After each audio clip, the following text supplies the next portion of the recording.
Hello, everyone. Welcome back to the channel. Thank you for subscribing. Thank you for your comments. Thank you for just taking time out of your day to check us out. I wanted to talk about divorce, annulment, the process here, a little bit in the States and also here in the Philippines. And I'll talk a little bit about my experience. So next, I'd like to give a shout out, salute to my brothers or sisters who have their TikTok channels as well. In particular, Peso Daddy, Trade 4K, and many others that I would like to recognize. Appreciate you guys. It's awesome knowing you, and salute to you guys as well, since you were prior Army as well. So, divorce in the States is it can be a lengthy process. Some of you might have went through it. I personally have twice, and it was a pain in the butt. First one was relatively easy. I went to a self-help group, and that went good. That was the United States. The second one, I was married to somebody in Germany. That's where it became a little bit of a problem. You got the Geneva Convention, which meaning you have to have the documents translated to German. So from English to German, you got to pay an interpreter for that, or somebody who will translate and also explain to you what the process is. It can be expensive as well, and it involves a lot of documents as well. So what I did is I waited until she visited the States. So she visited the States, and then I had her served at the address she was living at. She had no idea what was going on. How I had got the address where she was, I had known for a long time that she was dating this ex-military man who was married himself. I had got her address, his address a long time ago, because she was foolish enough to leave the damn information out. So that's how I got it. Phone number, full name, everything you could think of, she had documented and thought she had the documents hid at the home we were living at in Germany. So I had all that information. I knew that's where she was going. I got tipped off on that. So I had her served there. Luckily, in this particular state, I won't mention that. Well, it's one of the Carolinas, and it just happens so I have relatives there, so I was able to get her served there. If not, I would have had to have these documents translated over to German. In that area, Hochdeutsch, German, it doesn't matter, Frankish, whatever, translate it over to her language, get those documents back, and then proceed with the paperwork. That divorce would have took approximately 1 year. So that was living hell. So I did the right thing, and I waited until I got word that she was coming to one of the Carolinas in the States. And shout out to somebody who gave me that information. I don't want to give that out either. So once they got served the paperwork, she tried to contest it. She had 30 days. She didn't have the money to travel, and believe me, she could have gotten it, but for some reason she did not. I guess she was stressed out. She had me more stressed out than every damn thing. She did not make an appear or contest it within those 30 days. There's a lot of loopholes that you can get around. I can't discuss those, but when you don't need an attorney. You can get a paralegal. You can get somebody you trust, or you can read this information for yourself. Luckily, I had a self-help group, and also the paralegals provided me with the correct information on how to do that. Now, of course, they make it readily available where you can file electronically. Uh, Depends on which country it is. So, with my, like I said, with my first one, that was easy. Self help group, they helped me out. Boom. On each of those divorces, there was no split of any kind of thing at all. Materialistic things, furnitures, cars. Just I did want to run into one problem because we had a car together. The lady in Germany, but I kind of stretched that out and said, hey, we don't have it anymore. They wanted proof of that. I'm like, I don't have proof of that. I have nothing to do with her. I have no information whatsoever on how to contact her, which was the honest to God's truth. Phone number I did have, blocked. Whereabouts last known, the address, as far as I know, she was gone. Packed up and she was gone, headed to visit the States and get another apartment. I left everything, even my own personal belongings. It's easier if for me to start all over again.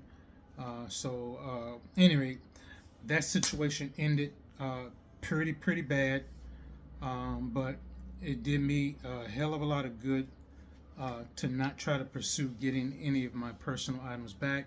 And I had since when I moved back to the States, I regained quite a bit of things, exactly what I needed, no more, no less. And I was good. I went through a lot of mental stress behind it. I would even say suffered a little bit of PTSD from that, among suicidal thoughts as well. You know, but luckily, talking with a couple of family members and attending church and things of this sort, and really digging down deep to tell myself, hey, move forward. It's not that serious. I was being harassed big time. So I just did the normal thing. You fade to black, no contact, don't answer no phones, no nothing, no emails. And then I finally started healing. So I had my priorities that I needed to do: get my license, a car, and a job coming back stateside. And it all fell into place. Thank God. So for you, those of you who have been through this, believe me and trust, I do understand.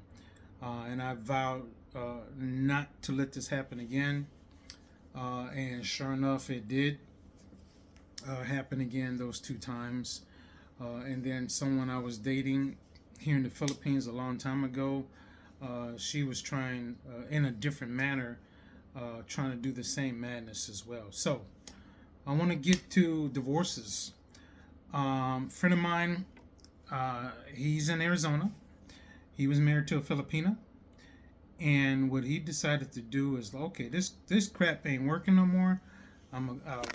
He's going back home anyway. He found out that the Philippines does recognize a divorce from the United States. You got two countries in the world who do not allow divorce. One is the Vatican, and the second one is here in the Philippines. The only two countries that don't do it. For whatever reason why, I don't want to get into it. I don't want to, turn it into a religious thing talking about it, but they don't do it. And there's many people who do like that. But honestly, just being honest, I think you should give people the opportunity to move forward. Since I'm here in the Philippines, you get probably pretty close to half the population who are still suffering mentally or physical abuse, and they want out of their marriage, and they can't. They cannot afford the annulment. As we know, the bill was passed through by the United States House of Representatives, so that's been on hold a year or more. So the holdup is the Senate. They're the ones who are fighting against and pushing back on this. So in the meantime, you have all these people here who are suffering. Annulments here, if you can afford them, if you have a foreigner who can pay for it, or if you're Filipino, you have the money, it's going to take you a long time. You know, fast as I know, somebody told me a year. I don't believe it was a year. I know one couple. He was a foreigner. He helped his girlfriend. It took them 2 years, and that's because they knew the attorney. It was a total emotional roller coaster for the men and women who I know who have went through this. Psychological evaluations, meetings. You got to see the attorney. Attorneys making phone calls, paperwork, courthouse. I mean, just and every time my hands moving, the bill's going up higher. You know, um, the I've heard some people say 100,000. That's a lie. I've heard more realistically, depends on the attorney, from 200 to 300 to 400,000 pesos. Every situation varied. Everyone was different. And it also depends on, from what I understand, which city. So wherever you got married, from I don't know for sure. Wherever you got married, you need to find an attorney in that area. I don't know if there's any truth to that or not. But you could just imagine states or wherever you're filing for your divorce here or wherever. It's an emotional roller coaster, back and forth, answering questions, interviews, filling out, giving them information to fill out your paperwork, psych evaluations, if there's kids involved, that just everything, all these different, what properties you have to split, that just runs the price up. And as you know, a lot of people say, well, foreigners cannot own property in the Philippines. 100% true. But a foreigner is rightfully, by law, entitled to 40% of the value. 40%. That's facts. That is the truth. I checked that out. 40% that you can get. So the other 10% that goes in her behalf, that's fine. If you got it like that, and the house didn't really cost that much, and there's kids involved, well, do the right thing and let her have the home, because respectfully so, you have kids. You don't want to put them out on the street, or you don't want to see them be a squatter living on somebody else's property or going to live with other family members. That for ladies and gentlemen, that would not be right. But as you see, a lot of the people, they wind up on Raffy Tofu talking about how much money they lost. Well, it's not necessarily the woman was a scammer, or the man was a scammer. It's because that man or woman allowed it to happen. We have the right, we have the voice to say no. No, no, don't. I'm not going to do it. Now, like me, I had to learn the hard way. Eventually, you do learn how to say no.